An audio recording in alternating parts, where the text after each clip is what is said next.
Hello, I am Dr. Miriam Das, surgical oncologist from the MK Hospital. On occasion of World Cancer Day, I'd like to share some tips regarding the early detection of cancer and screening. কিছুমান normal common লক্ষণ আছে, চিম্পটম আছে, যিবোৰ সহায়ত নেকি আমি কেঞ্চাৰটো আৰম্ভ হৈছে নেকি সেইটো আমি ধৰিব পাৰো।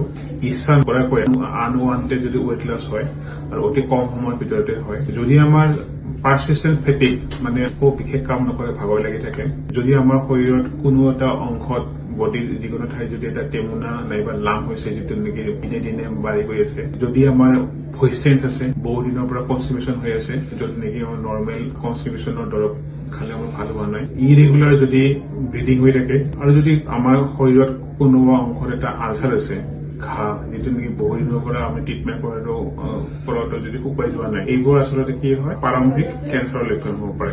কিছুমান পৰীক্ষা আছে যাৰ সহায়ত নেকি আমি কেঞ্চাৰটো বহুত বেলেগ লক্ষণ হোৱাৰ আগে আগে প্ৰাৰম্ভিক অৱস্থাতে আমি ডিটেক্ট কৰিব পাৰো, তাক আমি স্ক্ৰিনিং বুলি কওঁ। স্ক্ৰিনিংটো আচলতে চব মানুহৰ কাৰণে জেনেৰেল পপুলেশ্যনৰ কাৰণে হয়, তথাপিতো কিছুমান মানুহ নৰ্মেল পপুলেশ্যনৰ কাৰণে হাই ৰিস্ক থাকে। সেই হাই ৰিস্ক পপুলেশ্যনৰ ভিতৰত পৰে যদি আপোনাৰ ফেমিলিত বংশগতভাৱে কাৰোবাৰ যদি কেঞ্চাৰ আছে, যদি আপুনি চেডেণ্টাৰী লাইফষ্টাইল মেইনটেইন কৰে, ধৰক বেছি আপোনাৰ অফিচ গোয়িং জব হয়, আৰু যদি আপুনি কি হয় এক্সাৰচাইজ নকৰে, ফেমিলি হিষ্ট্ৰী কেঞ্চাৰ মানে যদি কাৰোবাৰ বংশগতভাৱে কেঞ্চাৰ থাকে, সেইবোৰ মানুহৰ কেঞ্চাৰ হোৱাৰ কাৰণ হ'ব পাৰে। গতিকে এইবোৰ মানুহ অলপমান নৰ্মেল পপুলেশ্যনতকৈ কেঞ্চাৰ হোৱাৰ চান্স বেছি আছে তেওঁলোকৰ।